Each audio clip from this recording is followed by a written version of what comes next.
Hi, everyone. Today I want to tell you about my experience with these stupid food coloring printers and give you some tips about what to do if you're having trouble installing them or if they're not printing correctly. And I'll put timestamps in this video just to let you skip to the piece that you might need, because I know that there's just specific things that happen with these printers that you just need help now. All right, so the first thing is that I have, when I install new printers, I have 3 edible ink printers, 1, 2, and there's one down on the bottom. When I install a new one, I always put a little piece of paper on it to say which name I've given it in the computer that's connected to them, and also when I installed it. So recently I had 2 printers that stopped working completely. They stopped printing magenta. It's always the magenta ink. I don't know why, but in this case, it was again the magenta ink. Both of them stopped printing. I cleaned the cartridges. I cleaned the print heads multiple times. I did everything I could think of. Every single time it would work for a day, and then it would completely stop printing it. And I finally just said, I don't have time to come in here and clean this printhead every single day. And I do tend to rotate these out maybe every 6 to 8 months. They'll stop working because the food coloring just clogs up the printer. It doesn't have the same chemicals as regular ink that keeps it flowing smoothly. But this one of them lasted 1 month. 1 month. I had to replace it. 1 month. And that is frustrating because they're expensive. They're expensive printers. The other one was 5 months old. So 4 to 5 months. And it's still, that's not long enough in my mind because they do cost a lot of money. And I have extra printers lying around because I use them every day. And I do use these every day. So it's not that they're getting clogged up from not being used. And that's really the first tip I would say is make sure that you're using these a lot every day. Even if you only come in and print a test pattern every day, that will keep the printer ink going through it, and that will help. But if you don't have a need for a food coloring printer, just have someone else print them for you. It's a lot easier. It's a lot less stress. And like I said, I was spending hours. I spent hours trying to figure this thing out. I finally just installed 2 new printers, and that's the next part of the thing. All right. So when you install a new printer, sometimes it works no problem. And in this case, that's what happened with me. I had one that I was struggling with. It would not find, the computer wouldn't find it. I had it connected with a USB port, so like a cord. So it's not like it was wireless and it was trying to find it. And it would not find this printer. And what I found is if you're having that problem, go to the website of the company that made the printer and download the drivers for that printer onto your computer. Even if they're there already, downloading that driver seems to reinstall it, and kind of it updates it, and it won't find the driver that's on your computer already for some reason. So I downloaded the driver printer, or the printer drivers from the Canon website.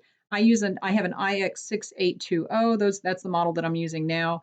And it, after like an hour and a half of not being able to get this installed, it just suddenly installed itself. I don't know what button I press, but sometimes that's just what happens. You'll be installing it. It takes a long time. The computer's not reading the printer.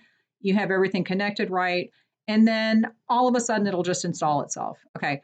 So I had that one. I was like, okay, that was an hour and a half of my life installing a printer. And now I still have another printer to do. So I went ahead and plugged the second printer in. Boom, it installed itself. There is no explanation for this, and that's the unpredictable part of this. And I have a video about installing a printer, but sometimes it takes a long time, and there's just things that you have to troubleshoot. But I have found that in downloading the drivers fresh onto your computer again will sometimes help find the computer, and then it just installs itself. I don't get it, or it'll find the printer, not the computer.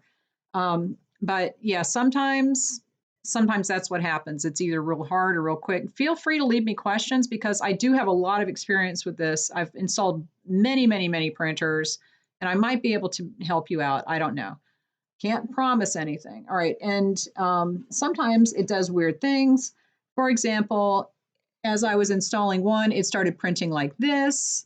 And you have to go into the settings and see what it's printing because it was changing its own settings around.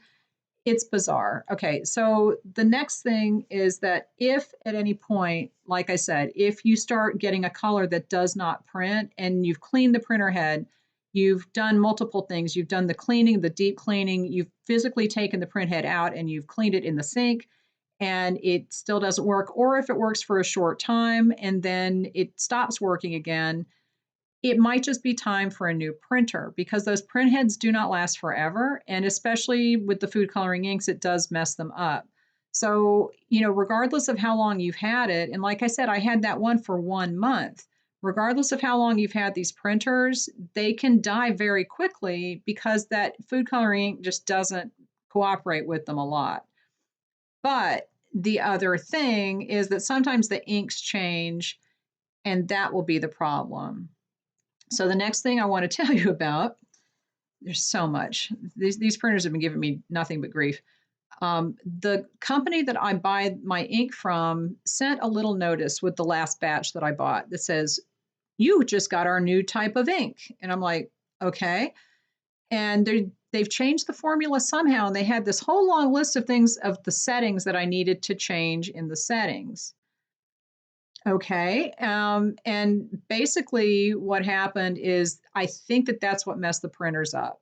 I don't know what it is. And it was the magenta ink again. I don't know what it did, but if the settings on your printer need to be changed, and if your printing company says set your printer this way because of this ink, that's how it works, then do it.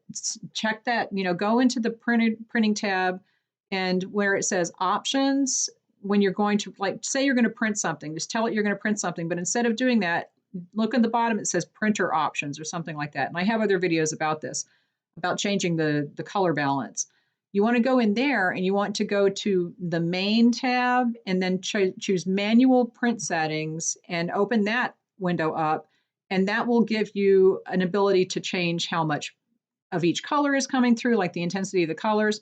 And then at the bottom, it'll say something like, how dark do you want the print? Do you want it to be in normal quality and that kind of thing? Change it the way that they tell you with the ink, because for some reason, that's how the printer works best. But you might still have to experiment with it, because in mine, I've changed it to, I think, the level 10 contrast, and then the intensity, I've had to up that a little bit, and they didn't say to do that.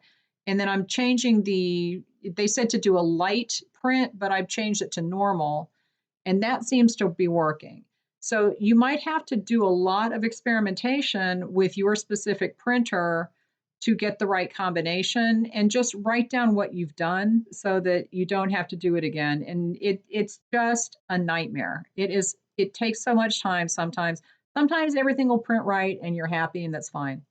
And what I've noticed now is that this one in the back here, that one, it was the one that I didn't change. And now I've suddenly started seeing it doing weird stuff with the magenta. So I think it's this new ink is doing something strange to the cartridges and the print head, and it's just not printing right.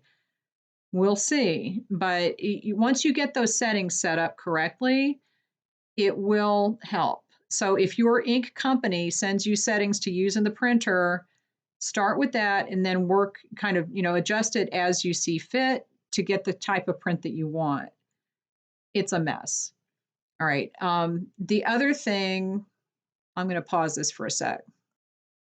Remembered, I knew there was one more thing. The other thing, this one printer down here on the bottom shelf, I'm pointing behind me. I have a printer on the bottom shelf. That's the one that installed itself right away. Okay. Which is great, except now every time I turn it on, the computer tells me there has been a critical error in your printer, and it gives me this red message. It's like a red screen with a picture of the printer, and it says, this printer there's a critical error, and it says, turn the printer off and turn it back on, and if it doesn't work, it needs repair. Now, no one's going to repair a printer, right? No one's going to do that. So I turn it off, turn it back on, and it works fine. I don't know what that thing is doing. But if you get that kind of a message, just turn the printer off and turn it back on and see if that fixes it. Every single day that I turn that thing on, it gives me the same critical error message. I turn it off, I turn it on, and it's fine. So I don't know if that's going to work for the next 6 months, or if it's going to be 1 month and that's all the use I'm going to get out of that printer. I don't know what it's doing. But sometimes there's nothing that you can fix. And that basically is a message that says, this isn't something you can fix. You need to send your computer to be, your printer to be repaired. I'm not going to send my printer to be repaired. I don't even know who I would take that to.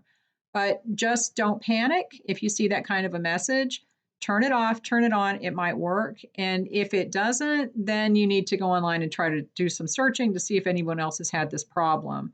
But that happens to this one every single time I turn it on now, and it works just fine once I turn it off and turn it on. All right, if you have any questions about printer installation for food coloring printers, go ahead and post them. I might be able to help you, I might not.